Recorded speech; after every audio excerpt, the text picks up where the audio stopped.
It is always desirable to be wise. It is good to be wise and to be with the wise. Napakalaking bagay na tayo po'y nakakapag-imbak, nakakaipon ng karunungan at kung paano natin ito gagamitin sa buhay. At mahalaga rin na tayo'y naliligid at may nakakasama tayong mga marurunong. How does the Bible describe a wise person? It's important to know yourself and others by the standards of the Bible.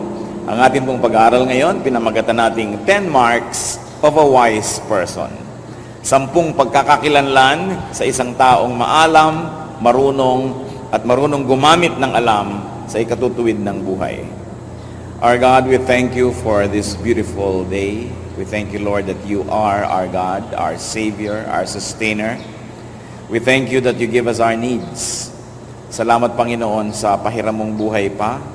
At salamat po sa karunungang patuloy mo idinadagdag sa amin. Linisin niyo po kami, Panginoon. Patawarin kami sa aming mga pagkakasala. Punuan niyo nawa ang aming mga kakulangan. At ngayon ay bigyan niyo po kami ng karagdagang karunungan. Buksan niyo po ang aming isip, ang aming tainga, ang aming mga mata, at nang matanggap namin ang mga dapat tanggapin. Give us discernment, Father, so that we may be able to know your truth and that we may reject that which doesn't come from you. Teach us, lead us, be the speaker, O God. We ask you to bless your people, to walk in our midst, to sit on your throne of power, and dispense wisdom and blessing to us. In the name of Jesus our Lord, our teacher, we pray. Amen. 10 marks of a wise person. Nakukuhanin po natin lahat sa Proverbs sapagkat kung merong collection ng wisdom sa Bible, isa na dyan na pinakamarami at pinakamayaman yung book of Proverbs o kaya ay mga kawikaan. Proverbs 29:11, a wise man keeps himself under control. Isa na yan na pagkakakilanlan ng taong marunong, ang kanyang sarili ay nasa ilalim ng kanyang kontrol. Napipigil ang sarili at hindi ang sarili ang namamayani lagi. So one mark is controlling oneself, especially one's emotion. Ang marunong na tao, kinokontrol ang kanyang damdamin, ang pagpapahayag niya sa kanyang damdamin at ang lahat ng ginagawa niya. Si Solomon na mismo ang may sabi, a man of wisdom will avoid all extremes. Pag marunong ka, hindi ka lumalabis, hindi ka sobrang malamig, hindi ka sobrang mainit, walang mga extremes and saka extreme behavior. Man's foolishness necessitated the law. Kasi kung ang tao lang ay nagkokontrol sa sarili, hindi niya kailangang makatanggap ng batas mula sa Diyos. Ang mga batas ay isa-isang ibinigay at naging very elaborate, no, ang mga tao ay hindi na makontrol ang sarili nila at kinailangan pa ng panglabas na kapangyarihan para ang batas ay pairalin. Kaya ang Lady Justice, yung sagisag ng Lady Justice ay isang babaeng may hawak na timbangan, may piring ang mata, at sa kabilang kamay ay may hawak na isang tabak. Lady Justice holds a scale there, at pag mayroon siyang scales, and then she holds a sword. Because if you are weighed and found wanting, you will have to be cut up. Kailangan kang tagain, sapagkat yung takot mo na lang na mataga ka, at yung takot mong makulong, yan ang kumokontrol sa tao, pag siya'y wala ng kontrol sa sarili. Maging sa mga bahay na maraming policies, sa mga kumpanya na maraming policies, because people don't control themselves. Bakit mayroong boundary clock na kinamumuhian ng empleyado? Kasi hindi naman nila kokontrolin ang sarili nila na pumasok sa oras kung wala nun. Bakit mayroong deduction ka pag absent? Kasi pag walang ganung punishment, dadami ang absence. Pagka maraming patakaran at batas, ibig sabihin lang, ang tao'y hindi nagkukusa na kontrolin ang sarili. Sa pagkokontrol po sa sarili, hindi natin ibig sabihin yung sobrang control, not the repressive control that can lead to schizophrenia. Sapagkat yung sobrang control naman, na bigong-bigo ang sarili mong ipahayag ang katotohanan at yung mga nais mong gawin, ang nangyayari, ang mga tao ay nagkakaroon ng mga kabaliwan, nagkakaroon ng double personality. Ang hindi nila maipahayag sa tunay at normal nilang buhay, kailangan silang magkasakit, kailangan silang magkaroon ng abnormal situation para mapagbigyan na ipahayag yung hindi maipahayag. Kaya po sa mga pamilyang sobrang higpit ang mga magulang o ang mga matatanda, Sa mga bayan o baryo o lipunan na masyadong maraming bawal, masyadong conservative, masyadong maraming control, diyan maraming nababaliw, diyan maraming sinasabi nilang napoposes, diyan maraming sinasabi nilang nakukulam, at kung ano-ano pa. Hindi po kulam yun at hindi possession. Pag sobrang ang tao ay sinisikil, yung hindi niya maipahayag, ipapahayag ng kanyang katawan sa ibang paraan. Kaya kung minsan nagsasalita na iba ang boses, tumitirik-tirik ang mata, bumubula-bula ang bibig, akala natin agad demonic possession. Most of the time, those are just people who have repressed feelings. Mga hindi ba ipahayag na damdamin. At hindi po ang pagpipigil nun ang pinag-uusapan natin. What do we mean? Control that is enough to keep social order and to keep one's dignity. Pero hindi naman sobrang control na meron ka ng gustong kainin, hindi mo kinakain, meron kang gustong sabihin na hindi naman magkakaroon ng isang napakalaking social disorder pag sinabi mo, o kaya ay social calamity. Hindi po yan ang pinag-uusapan. Pero yung hindi ka na nakakakibo, hindi ka nakakapagbigay ng opinyon, hindi ka na natatanong kahit kailan, sunod ka na lang ng sunod, yan po yung mga nagiging dahilan at nakakapagbigay ng mga uri ng mga psychological illnesses. Kaya sa mga very conservative towns, yan yung marami, ay nakulam si ganun, nahipan ang masamang hangin, etc., etc. Repressed lang yon. Baka mga babaeng gusto magpaligaw ay ayaw paligawan ng magulang at mga kuya, nabaliw tuloy. Mga dabdaming di maibulalas at di maipahayag. Isa po sa magaganda nating gift sa ating kapwa ay hayaan sila mag-express. Sapagkat naiipon yan sa loob, yung pressure cooker man kailangang sumingaw. Sapagkat pag hindi nakakasingaw ay sasabog. Akala ng mga sobrang disiplinaryan, merong social order at may orderliness sa kanilang tahanan, sa kanilang organisasyon ko ang lahat ay hindi na kumikibo. Pero may panahon din na sasabog yon. So, well-timed expression is good, but a man of wisdom will control himself and his emotion so that he doesn't go to the extreme. Isa po yan na pagkakakilanlan ng taong marunong may control sa sarili. Proverbs 12:16, a prudent man overlooks an insult. Another standard by which wisdom might be gauged. Ang tao daw pong mahusay, marunong, mapag-isip, ay maraming pinapalampas, maging mga ituturing na pag-insulto o paglapastangan sa kanya. So, another mark of wisdom is staying calm when offended.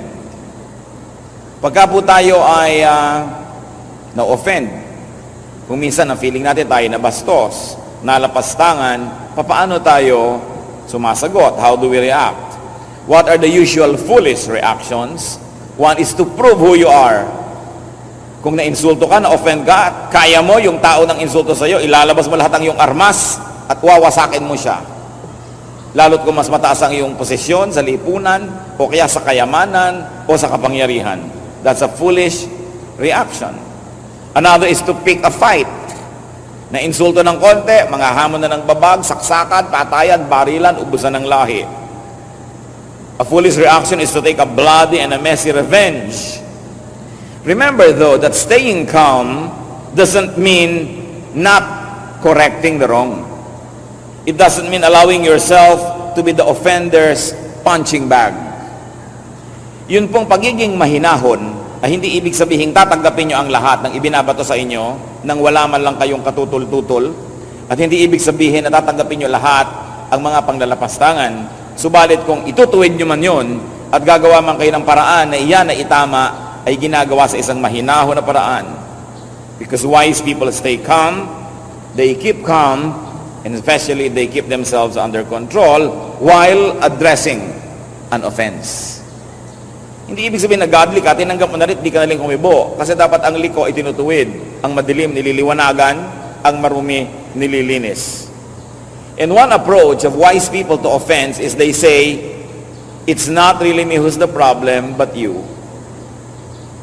Halimbawa, nabastos ka, alam mo naman wala kang ginawang mali, pwede mong sabihin, hindi naman ako bastusin, talagang bastos lang siya. So siya ang may problema at hindi ko siya papatulan.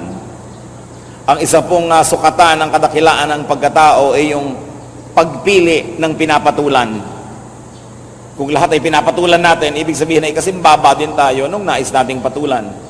At ang problema sa nakikitapla, if you want to get even, you have to go down to the level of your opponent.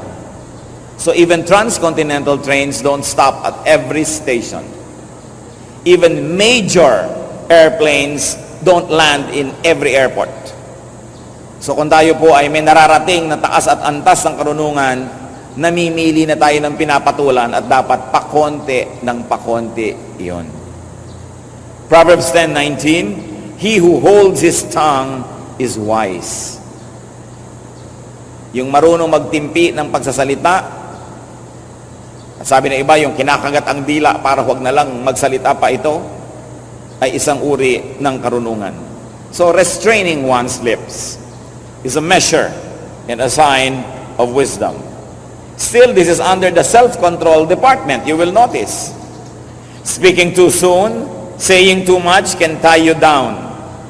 Marami pong tao ang nalalagay sa alanganin, nakokompromiso, napapasubo dahil nagsalita agad o kaya maraming sinabi. Remember this, the unspoken word is still your slave, but every spoken word can already become your master. Naranasan nyo na ba yan? Na may magsasabi sa inyo, you promised me, sinabi mo, di ba sabi mo ganito? Di ba ang turo mo ganito? Pag may sinabi ka na, maaari na ngayong isumbat sa'yo, maaari na ngayong gamitin para kapilitin na kumilo sa isang uri ng direksyon. You will be compelled to behave a certain way because of the words you've already said.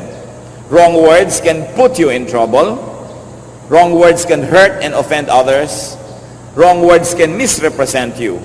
And remember, unbeautiful words, yung pinsan ng ugly, yung unbeautiful words can trivialize and debase you. Kung minsan may kaganda-gandang babae, talaga namang napakaganda, pwede mo ilagay sa eskaparate o sa dambana. Naku, nung nagsalita na, 5 words pa lang gumuhuna ang lahat-lahat ng kanyang bantayog. Ganon din naman kung minsan yung lalaki may mga itsura. Kaya mahalaga pa, huwag lagi nagsasalita. Yung mga nananahimik, kung minsan napagkakamalang marunong, kaysa lagi kang salita na inisiwalat mo na pala ang kasalatan ng iyong isip. Speech can give away your emotion, your sentiment, and even your IQ level. So it is better not to always be speaking. Because even a fool is thought to be wise if he employs well-timed silence. It's very important that we think before we speak. Sabi nga nila, speech is silver, silence is gold. If you have no golden nuggets to say anyway. Ang pagpipigil ng bibig ay isang senyales na ang tao ay marunong. Ang mga mangmang napakabilis magbuka ng bibig. Hindi mo pa tinatanong, sumasagot na. Pinipigil mo na, ayaw pang tumigil magsalita. Laging isinisiwalat at ibinibilad ang laman ng kanilang isip na karamihay wala namang kwenta. Kaya mahalaga po, nag-iisip talaga. Maging sa mga mag-asawa lalo na, yung mga binibitawang mga salitang masasakit, mga sumbatan, matagal na lumipas ang panahon, hindi pa yan nalilimot ng marami. At sabi nga, kung tayo po ay mag-aaral at babalikan natin yung ating kahapon, karamihan ng mga sugat na malalalim at hanggang ngayon meron pang kirot, mga sugat na hiniwa ng matatalim na dila. Most of the heartaches that we carry all our lives were caused by unkind speech. So let us not cause that kind of wounds in other people's hearts. Proverbs 12:18, the tongue of the wise brings healing. Another measure. Wisdom is known by promoting goodwill through speech. Ang salita po napaka-makapakinig. Mahanga-hanga, kamanghamang na. Kung meron po kayo isang nakikitang tao na kasimangot at malayo, hindi nyo kayang makarinig ng tunog at sasabihin ng kanyang bibig o ng kanyang kausap. Kung nakasimangot siya, biglang napangiti, may kausap, hindi nyo alam kung anong sinabi, but you know the magic, the power of the words spoken by the other person. Meron naman tao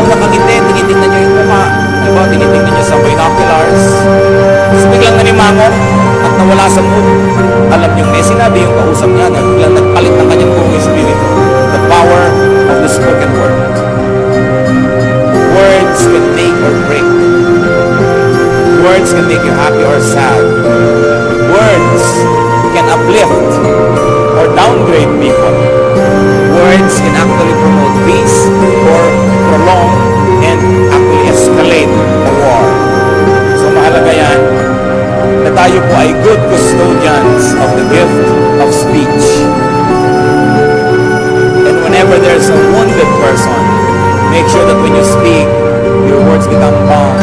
They become like honey. They become like herbs, medicine that soothe the wound.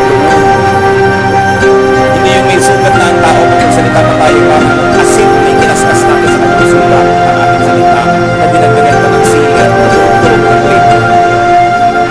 But that can happen when people talk. Kasama na nga ang loob ng isa na kinausap mo talaga at makamatay mo.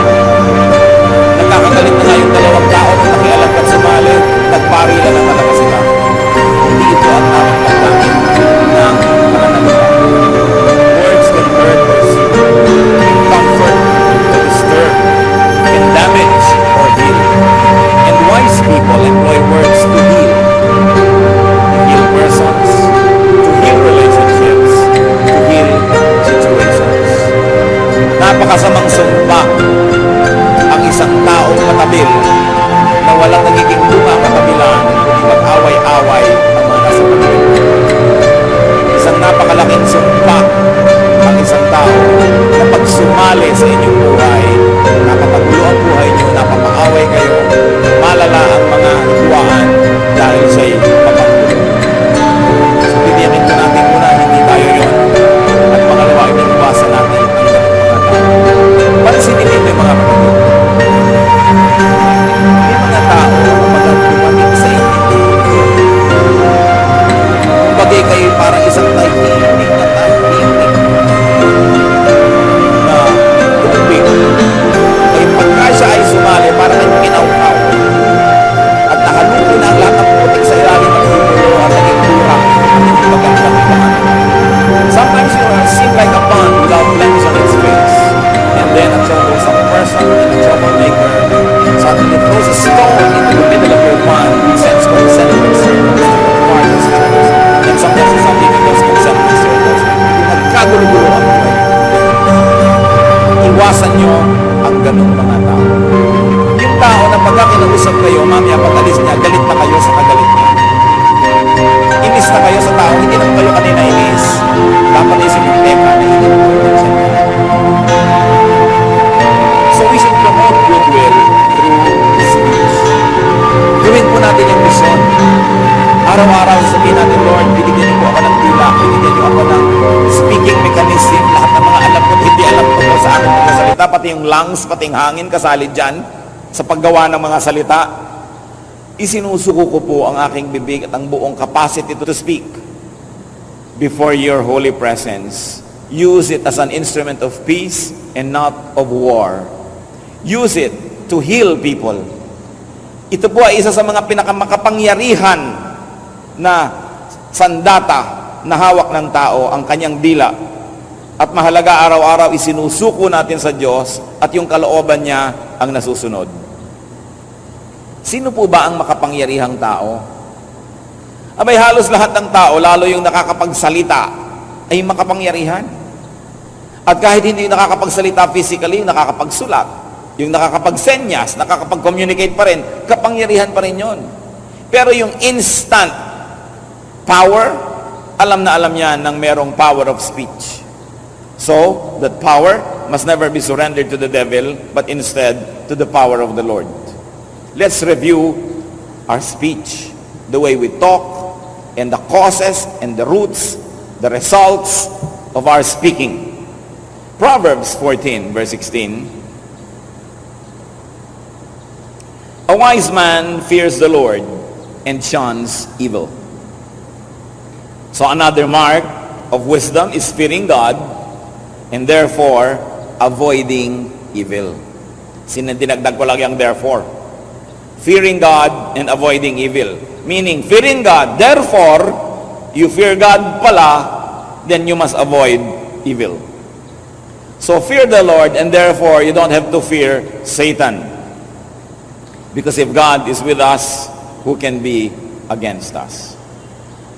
Ang atin pong karunungan ay maaaring sukatin, tingnan lang kung ano ang ating kinatatakutan o kung sino. So when we fear God, and we fear God enough, that means we uproot evil in our lives, then we don't have to fear Satan at all.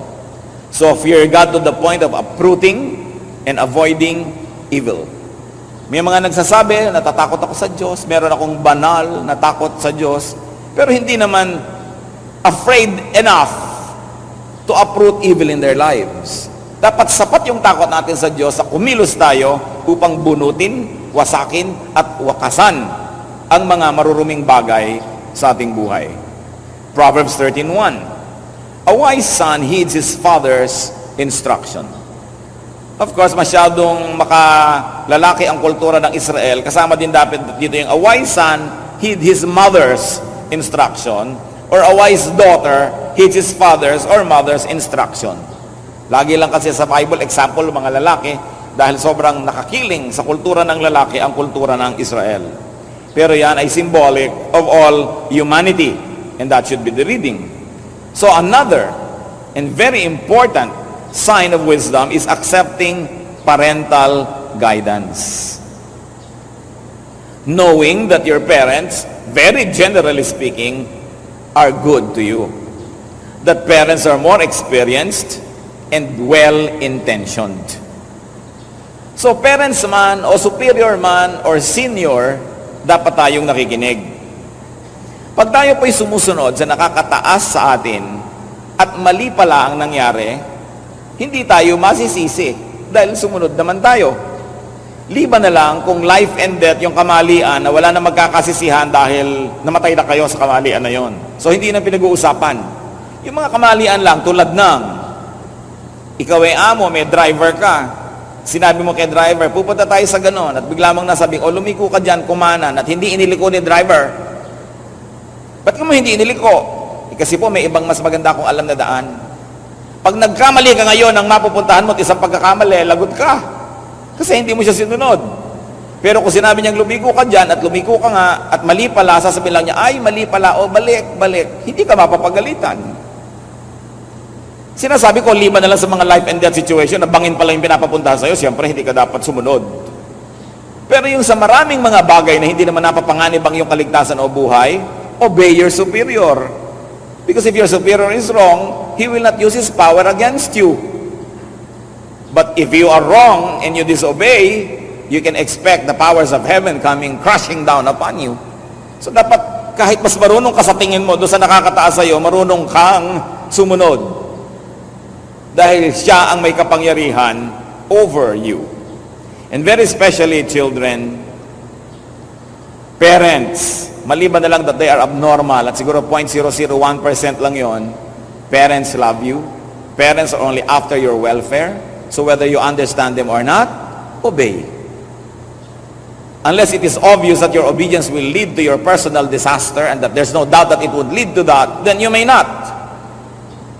Because then you will submit yourself to higher authority who is God. Meron pong laging nagsasabi, di ba dapat tayo sumusunod sa authority? Di ba we are to obey authority, sabi ng Bible? Ang tanong ko, kung ang inyong head of state ay si Hitler, will you obey? Bakit ang mga komadrona sa Ehipto, ang may authority, yung Pharaoh, sabi ng Pharaoh, pag may mga nanganak kayong kababayan ng mga Hudyo, patayin nyo ang mga lalaking bata. Dahil natatakot ang Pharaoh, dumadami na yung mga lalaking Hebrews. So, hindi sila sinunod ng komadrona? Hindi sumunod sa authority ang komadrona? Dahil mali ang authority, anong ginawa ng Diyos? Pinagpala ang mga komadronang ito. Na siguro mga old maid, dahil ang sabi sa Bible, binigyan ng kani-kanyang asawa at pamilya ng Diyos. Si Rahab, meron siyang sariling bayan, meron siyang sariling hari. At nung pinasok ng mga anak ng Diyos ang kanilang bayan, ang mga espiya, itinago ni Rahab. Mga kalaban ng kanyang bayan, kalaban ng kanyang hari. Pero anong nangyari kay Rahab? Pinagpala siya sa ng Diyos. Sinasabi ko sa inyo, hindi lang kayo kukuha ng isang verse at sasabihin nyo, obey authority, na kahit na isang halimaw ang authority, obey ka pa ng obey. Kahit na peke ang authority, obey ka ng obey. Kailangan tinitingnan mo yung higher truth, yung higher calling of God's reason, because the Bible is full of examples wherein disobedience to authority actually led to blessings. When the authority has no moral mandate, when the authority is not supposed to be there, o nagpapagawa ng mali, you must withdraw your obedience because your obedience must be given to the higher authority, and that is the essence of God's teachings. Pinipili ang authority sinusundan. huwag nating baluktutin at maliin ang scripture at huwag nating pilipitin ang application para lang sa mga personal na interes ng mga makapangyarihan. Siyempre, ang mga makapangyarihan, laging sinasabi, obey authority, kasi pang blackmail nila yan sa mga taong naniniwala sa Biblia. But don't get only one verse, read the whole Bible.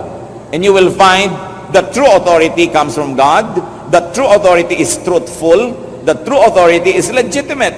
Because if those standards are not met, then authority is not genuine and you may not obey. Mahalaga yun na nakikita natin because authority has been misused by so many parties, so many people in the whole history of mankind. E paano kang head of state, may si Idi Amin, kinakain ka na niya, obey authority?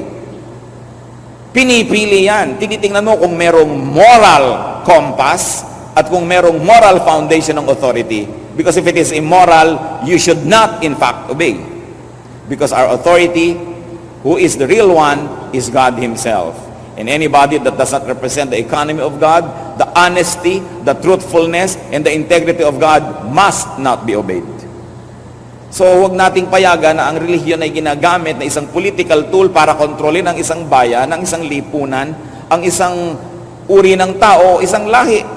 At nagtatago ang mga taong yan sa likod ng Diyos, sa likod ng Biblia, para bigyan ng deodorant ang isang stinking regime or monarch, king or queen. Kaya nag-iisip-isip ang mga anak ng Diyos. Hindi basta-basta kumukuha na isang verse tapos alipin ka na ng verse na yon, against all reason sumusunod ka. But, going back to the authority of parents, as I said, unless they're abnormal or they have mental illness, parents love their children, and it is always in the best interest of their children that they make policies or even rules. So children, unless there is a naked, very naked error in what your parents tell you, obey. It is the wise thing to do. Proverbs 12:15, a wise man listens to advice. Kamag-anak na naman ang pinag-usapan natin kanina. So another measure of wisdom is accepting counsel. Meaning this time not only from our parents, but from any wise person. Binigyan tayo ng dalawang tainga at isang bibig, so we will listen twice as much as we talk. Ang problema sa mga tao, sometimes we talk twice as much as we listen, or we never listen at all. Nakakita na ba kayo ng nag-aaway na tao, lalo yung mag-asawang nag-aaway, na parehong nagsisigaw, parehong nagsasalita, walang nakikinig? So ang ending niyan, balibagan ng aparador, hagisan ng plancha, ng electric fan, kung anong mahawakan, kotse, ihabalibag sa asawa, kasi walang nakikinig. Mahalaga, we accept counsel. But remember this, listening to counsel doesn't mean obeying all the time. Hindi ko man nakinig ka sa payo, obligado ka nang sumunod sa payo na yon. Ang mahalaga lang, give it a chance to be heard. Proverbs 1:5, the wise listen and add to their learning. Anong mawawala, kapatid, kung ikay mananahimik at makikinig? Una, kung may punto ang kausap mo, di nakuha mo. At kung talagang mali siya, lalo mong napatunayang mali siya dahil narinig ng tenga mo ang mga kamalian niya. So mahalaga yan na ang tao nakikinig. And accepting counsel is a twin brother of self-control and tongue control. Because you have to control yourself, especially your tongue, to be able to listen and accept counsel. Accepting counsel doesn't mean obeying it. You just accepted it so you can process it. Sa pag-uusap po, kung may isang nagsalita at may isang nakinig, pag uwi nila pareho, sa palagay nyo, sinong panalo?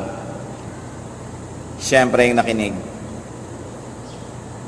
Kasi, yung nagsalita, nabisto ang kanyang IQ level, nabisto nyo ang kanyang stand, yung kanyang sentiment, wala na siya ngayon maipagmalaki. At yung nagsalita, walang natutunan.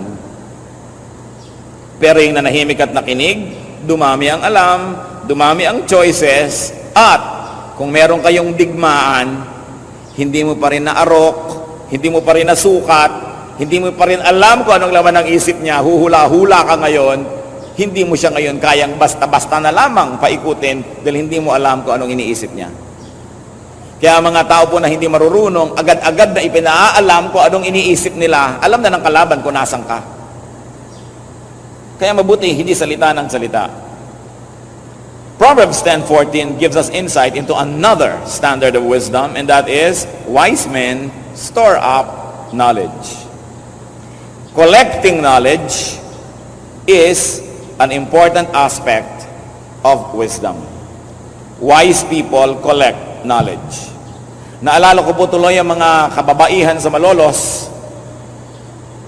Noong 1888, maraming mga kababaihan sa Malolos, mga Bulakenya, ang minabuti na pag-aaral ng pinakasawa. Bakit?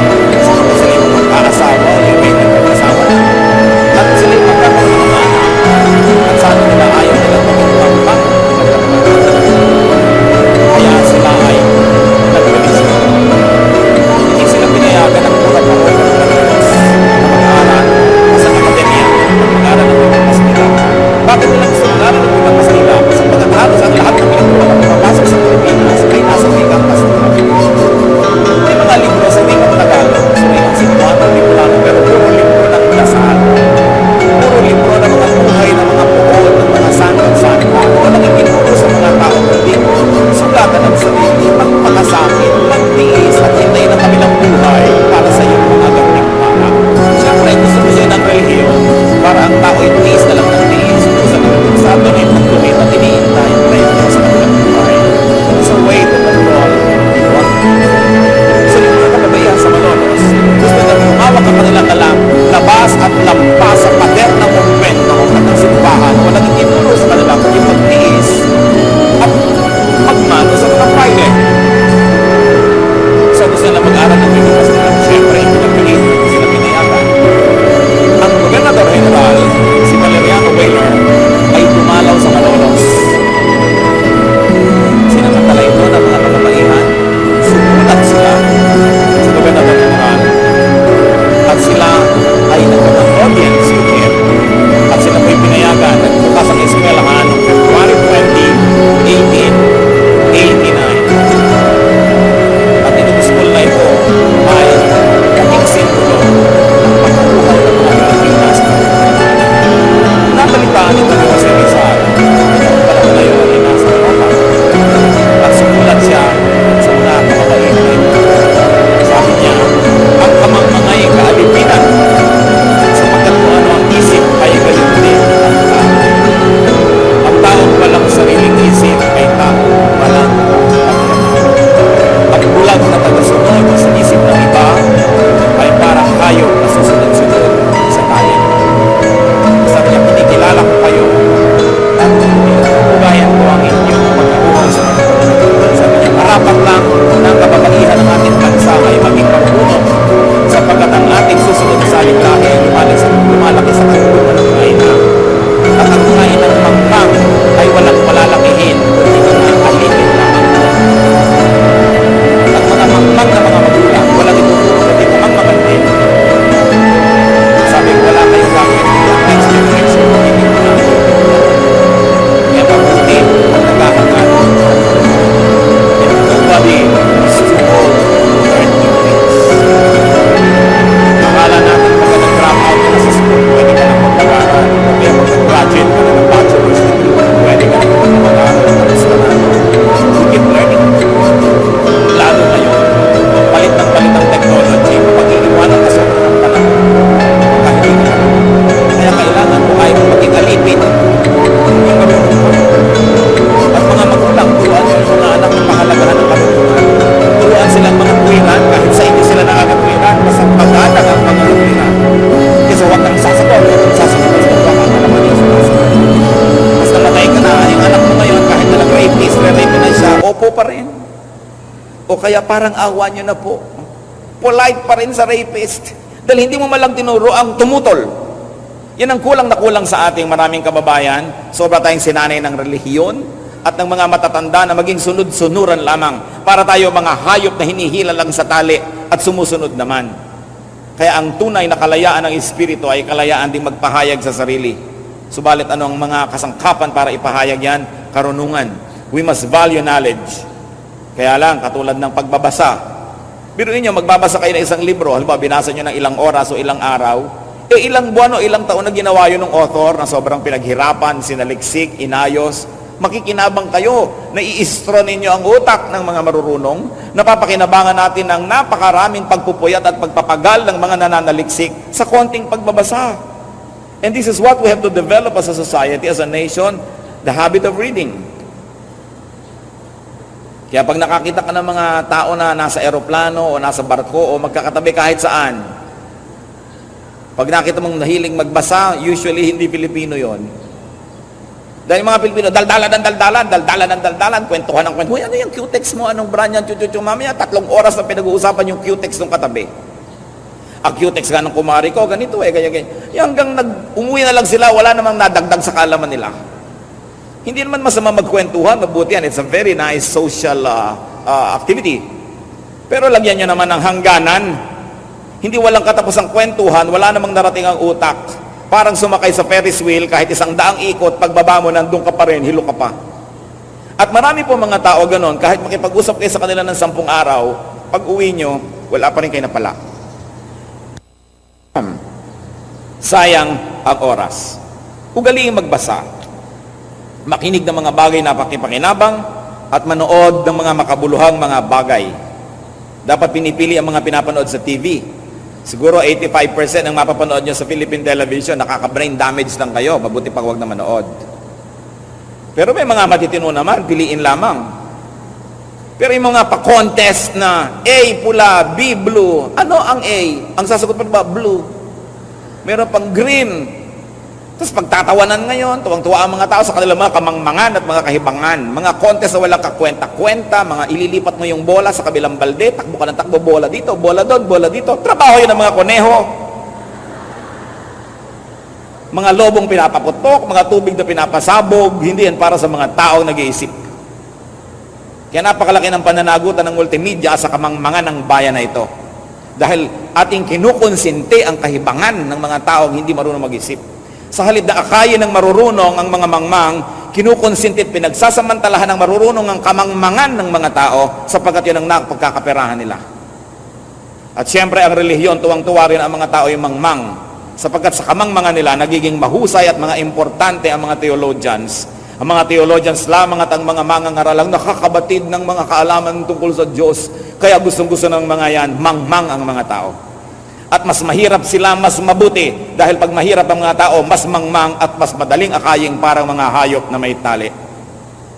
Kaya ayaw na ayaw ng relihiyon, ng population control, ng mga pag-aaral tungkol sa mga bagay na magpapayaman sa tao at magpapaunlad ng buhay, sapagkat ang isang bayang nakalugmok sa kamangmangan ay madaling alipinin.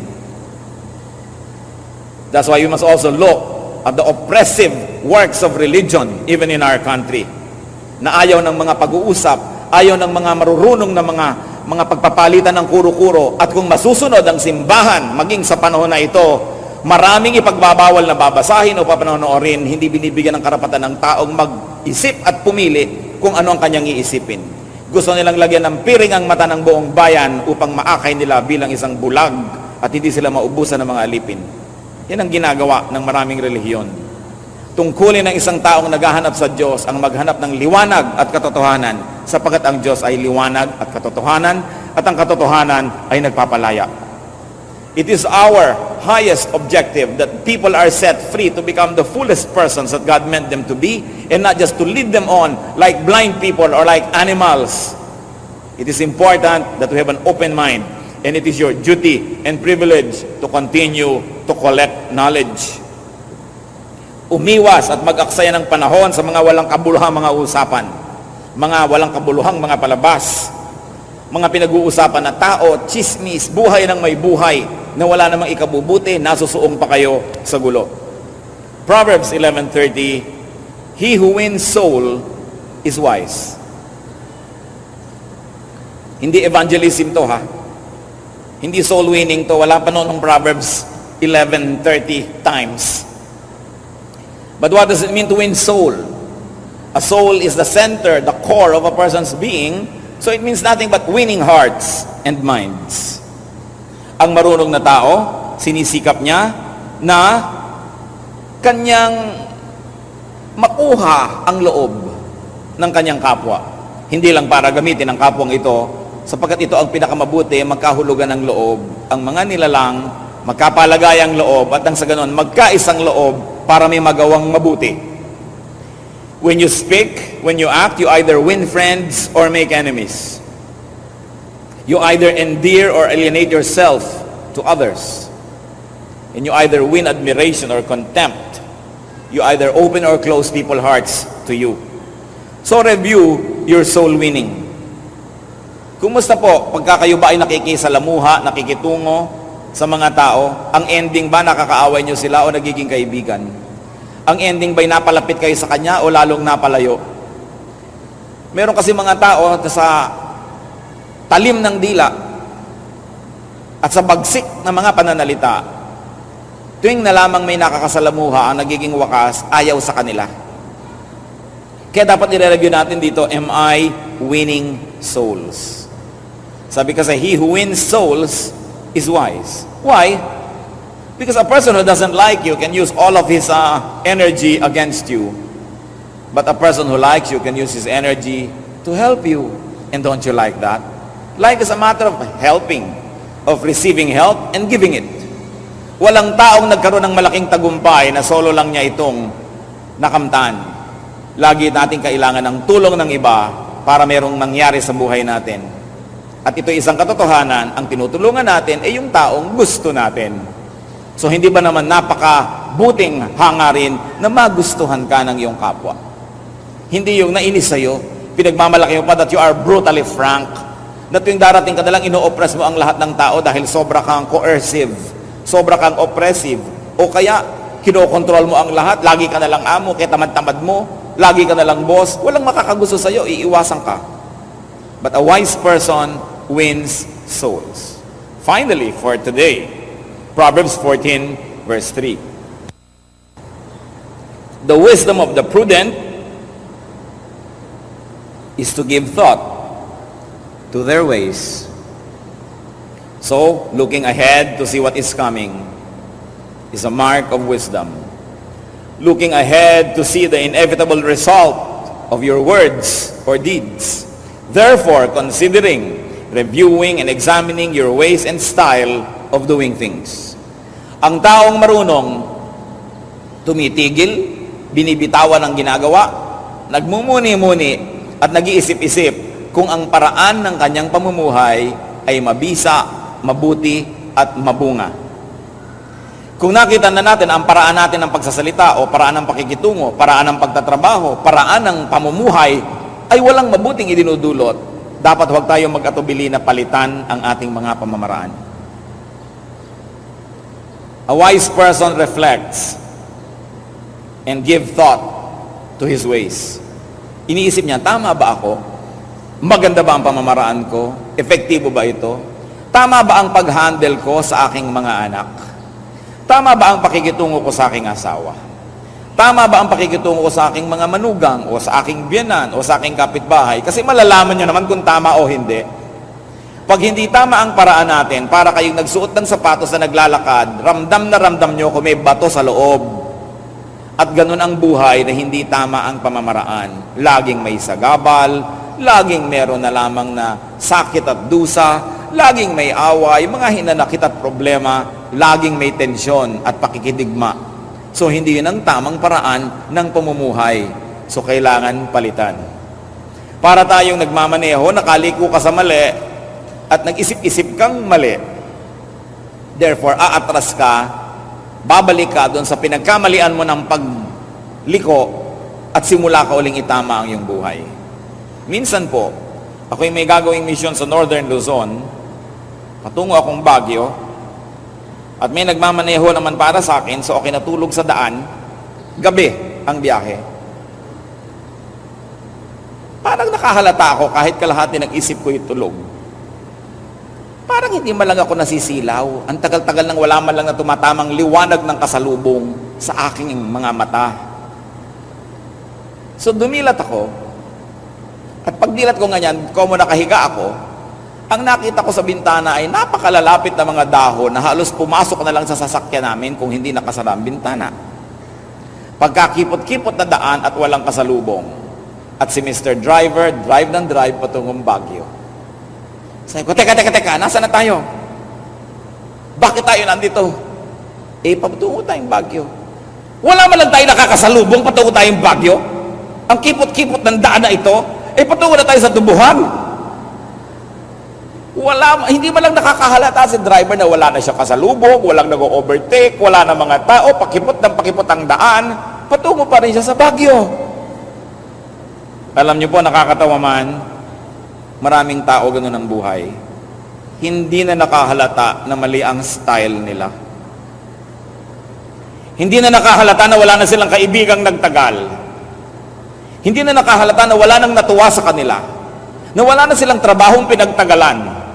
Na wala na silang ginawang nagtagumpay. Hindi na nakahalata na dapat silang tumigil, mag-isip-isip at umatras because somewhere along the way, they made a wrong turn. It is important to give thought to your ways. We must be result-oriented. And if it's not bringing us good results, then change ways. So be wise. It is important to be wise. Proverbs 8:33, listen to instruction and be wise. And be with the wise. Proverbs 13:20, he who walks with the wise grows wise. Proverbs 8:33 po yung listen to instruction and be wise. So dapat tayo nakikinig at makibarkada tayo sa marurunong. Kung papatulan naman nila tayong kabarkadahin, dapat naman kasi meron din tayong iniaalok na karunungan sa kanila para tayo patulan. And bless the wise. Pag nakakita kayo ng wise person, i-bless nyo. Turuan nyo, tulungan, sapagkat yan ay regalo ng mundo, ng Diyos sa sangkatauhan. Wise people are God's gift to humanity. Proverbs 8:34-35, ang nagsasalita ay wisdom. Blessed is the man who listens to me, watching daily at my doors, waiting at my doorway. For whoever finds me finds life and receives favor from the Lord. Salamat, Ama, sapagkat maaari kaming tumanggap ng pabor mula sa inyo, pabor ng karunungan. Nawa, Panginoon, ay nakinig kami sa inyo at kinausap niyo naman kami. Ipakita niyo nga kung marunong nga po kami o hindi. At sa mga marurunong na, salamat, salamat po. Nawa, matuto pa kaming dagdagan ang aming karunungan. May we stretch our tent curtains wide. May we increase the capacity by which we can hold wisdom. Turuan mo kami, Lord, to continue to be teachable, to study our ways, and to listen to you. Nawa sa mga kapatid na may mga kamalian sa buhay na nagkakaapekto na sa kanilang buhay at sa buhay ng iba, ipakita mo ng buong linaw kung ano ang yung minamarapat na pagbabago ng aming pamamaraan. At nang sa ganun, Panginoon, ang magandang buhay na inilalaan at ninanais mo para sa amin ay aming makamtan. Magbulay-bulay tayo mga kapatid sa ilang saglit ng katahimikan at hayaan na ang Espiritu ng Diyos ang tumapos sa usapang ito. Makinig tayo sa kanyang mga payo, lalong-lalo sa mga praktikal na bagay na kailangan nating gawin sa ating buhay.